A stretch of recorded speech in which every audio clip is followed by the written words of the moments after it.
இதற்கெல்லாம் முன்னாடி அம்பாளுக்கு மிஞ்சி மாட்டுதல், வெட்டி மாட்டுதல் இதெல்லாம் நம்ம அலங்காரம் பண்ண கையோடைய அங்க இருக்கிற ஐயர் கையில கொடுத்துருவாரு. கொண்ட அலங்காரத்தை பண்ணிட்டு சுவாமிக்கு முன்னாடி வச்சு பாலை லேசா தடவி மிஞ்சிய மாட்டிட்டு வாங்கணும். இப்போ அம்பாளுக்கு மிஞ்சி மாட்டுகின்ற நிகழ்ச்சியா நிறைவேறுகிறது. எல்லாரும் 5 எழுத்து மந்திரத்தை மனசார சொல்லுமாறு கேட்டுக்கொண்டு தற்பொழுது மிஞ்சி மாட்டு நிகழ்ச்சி கட்டி மேளம்.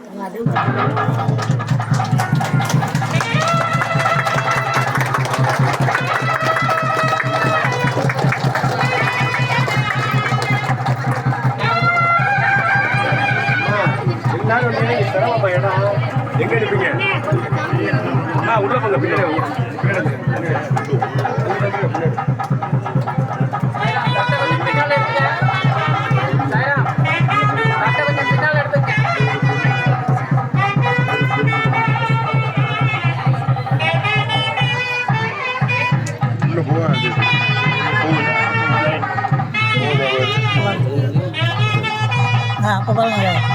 இருக்கா